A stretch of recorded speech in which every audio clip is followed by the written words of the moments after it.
আমার মনে হচ্ছে আল্লাহ তাআলা সিদ্ধান্ত নিয়েছেন জামাত ইসলামীকে ক্ষমতায় দেবেন। জনগণের মাঝে একটা প্রশ্ন, জামাত ইসলামীতে প্রধানমন্ত্রী কে হবে?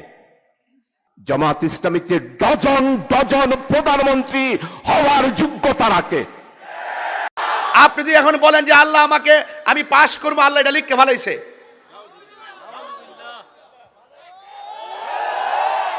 তো এই কথা বললে কি আমি কি ছাড়িতে পারবো? যারা বাড়ি বাড়ি হাইটটা হাইটটা জান্নাতের টিকিট বেছে হেরা রেখে সাইরা দন যাইব কি জানেন আপনি? কি কোন আপনি যদি কোরআনের অপব্যাখ্যা করেন আপনাকে আমি ছেড়ে দিতে পারবো? আপনি যদি ইসলামের বিরুদ্ধে কথা বলেন, অপব্যাখ্যা করে আপনাকে ছেড়ে দিতে পারবো? এরপর যেহেতু আপনাদের একটা দাবি আছে নিরিবিলি ওয়াজ করার জন্য করলাম, এরপর আপনারা ভালো থাকেন, আমি তো বালা না, বালা লেগে থাকেন। স্বামী স্ত্রী যদি সুন্দর করে চলাফেরা করে, আমলে, আখলাকে, সিরতে, সুরতে ঠিক মতো যদি চলতে পারে, তাদের মাঝ থেকে যে রত্ন আল্লাহ পাক দান করবেন, সেই রত্নটা আল্লাহর ওলি হয়ে যাবে। আমার ভাইয়েরা, স্বামীর মর্যাদা স্ত্রীর কাছে অনেক বেশি। আল্লাহর হাবিব বলছেন, আমি যদি আল্লাহ ছাড়া কাউকে সেজদা করার, আল্লাহ ছাড়া যদি কাউকে সেজদা করার অনুমতি দেওয়া হতো, তাইলে স্ত্রীকে অনুমতি দেওয়া হতো স্বামীকে সেজদা করার জন্যে। বুঝতে পেরেছেন? স্বামী স্ত্রী একজন আরেকজনের প্রতি যদি পজিটিভ ধারণা রাখেন, এই ব্যাপারে রাসূল বলেছেন, আমি একটু কোট করে যাচ্ছি আর কি, হঠাৎ করে বিষয় তো, এরপর এগুলো জানাশোনা আছে। অনেকে হয়তো বা মনে করে যে তাহির হুজুর হয়তো বা এগুলো মনে হয় দিলে একটু হাত পাটা বান্ধা থাকবে, যেহেতু এলাকাতে অনেক ডাবলুরা আছে, অনেক শ্রেণীর লোকজন আছে, এখানে আছে না, ভাবছে যে আমার হাত পা বান্ধা দিচ্ছে যাতে লাইনে ওয়াজটা করি আর কি। স্বামী স্ত্রী দিলে, মা বাপের দিলে হয়তো আমি স্বাভাবিক নরম মেজাজে ওয়াজ করুম, মনে করছে যে আমি গরম মেজাজ দেখাইতাম না আর কি। এটা আমি বুঝছি, ভাত তো আর সব টিপ দেওয়ান লাগে না। যারা বাড়ি বাড়ি হাইটটা হাইটটা জান্নাতের টিকিট বেছে হেরা রেখে সাইরা দন যাইব কি জানেন আপনি? কি কোন আপনি যদি কোরআনের অপব্যাখ্যা করেন আপনাকে আমি ছেড়ে দিতে পারবো? আপনি যদি ইসলামের বিরুদ্ধে কথা বলেন, অপব্যাখ্যা করে আপনাকে ছেড়ে দিতে পারবো?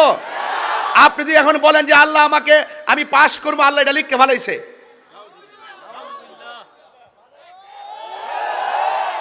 তো এই কথা বললে কি আমি কি ছাড়িতে পারবো? এরপর যেহেতু আপনাদের একটা দাবি আছে নিরিবিলি ওয়াজ করার জন্য করলাম, এরপর আপনারা ভালো থাকেন, আমি তো বালা না, বালা লেগে থাকেন।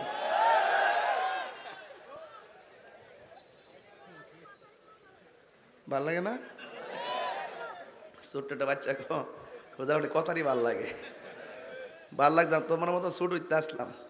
হুজুর যে একটু আগে ওয়াজ কি কইছে শুনছো না, যে আমিও তোমরা মতো ছোট আসলাম, আমিও তোমাদের মতো শ্রোতা ছিলাম, কিন্তু এমন ডিজিটাল শ্রোতা ছিলাম না। এই ছোট্ট একটা কথা বুঝছো না, চিল্লাচিল্লি যে করছো তাকে তওবা করো, যে হুজুর যেটা করছি ভুল করছি, কর না কা, যেটা করছি ভুল করছি, মাফ চাইলে চলে যাবেন গে আমার ভাই। যাই হোক, ওই আমি যেটা কইতাম ইসলাম আর কি, আর বুঝাই, ঠিক আছে, আমি একটু নরম হই। তো স্ত্রী যদি বলে, স্ত্রী মারা যাওয়ার পর যদি স্বামী বলে যে আমার স্বামী, আমার স্ত্রীটা অনেক ভালো ছিল, সুবহান লাগবে না? শুধু স্বামী যে বলছে যে আমি স্ত্রীর প্রতি সন্তুষ্ট ছিলাম, এই কথার কারণে আল্লাহ পাক স্ত্রীটাকে জান্নাত দিয়ে দিবেন।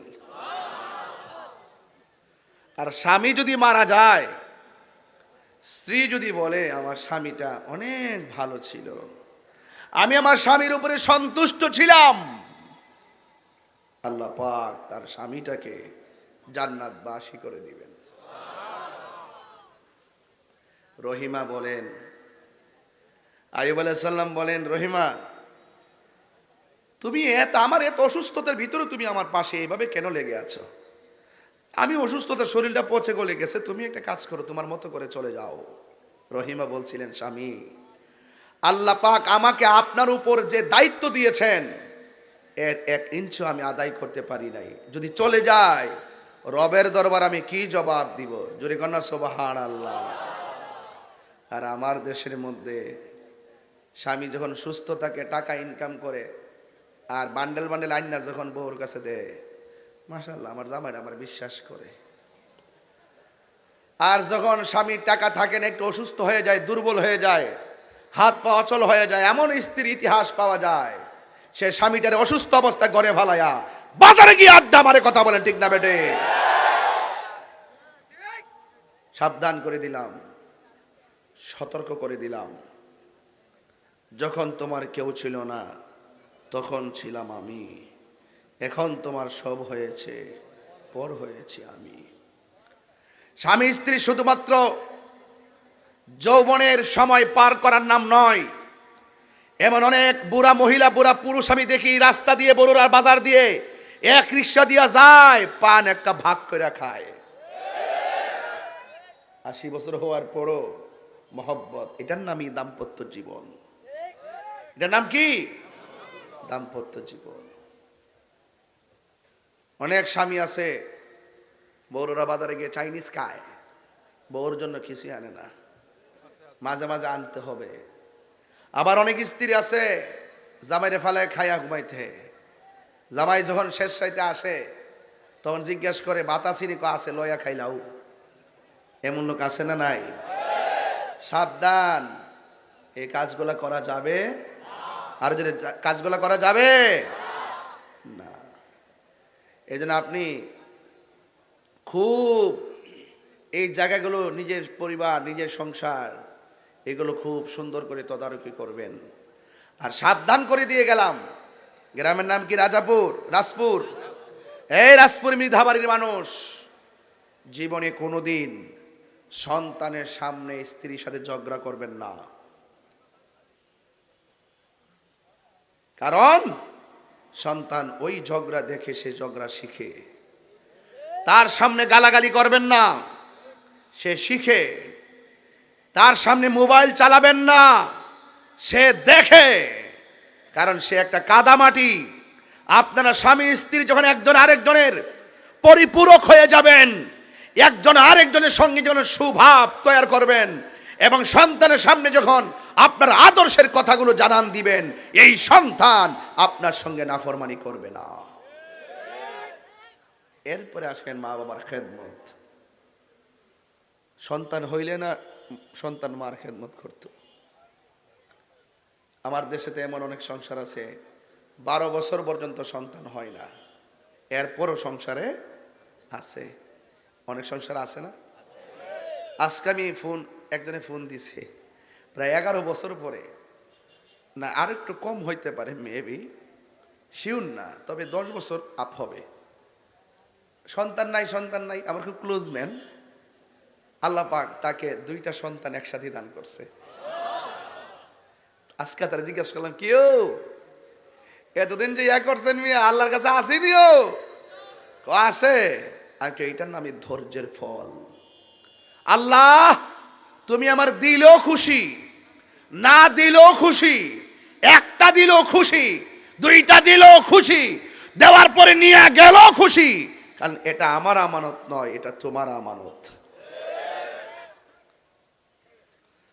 আল্লাহ রাব্বুল আলামিন বলতেছেন, আর রিজালু কাওয়ামুনা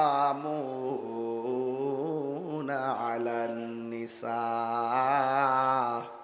পুরুষ হলো নারীর, আল্লাহ রাব্বুল আলামিন পুরুষদেরকে পরিচালক বানায় দিয়েছেন। এই জন্য পুরুষের অনেক বড় দায়িত্ব, অনেক বেশি দায়িত্ব। পুরুষদেরকেই বাজার করতে হবে, খেটে খেটে কাজ করতে হবে। এটা নিয়ে স্ত্রীর কাছে বাহাদুরির কোনো কিছু নাই, কারণ আল্লাহ আপনাকে পরিচালক বানিয়ে দিয়েছেন। এই জন্য আপনি দায়িত্ব নিয়ে স্ত্রীর চাহিদা মেটাতে হবে, পূরণ করতে হবে। হ্যাঁ আমার বাবারা, আল্লাহ রাব্বুল আলামিন আপনাকে দায়িত্ব দিয়েছেন।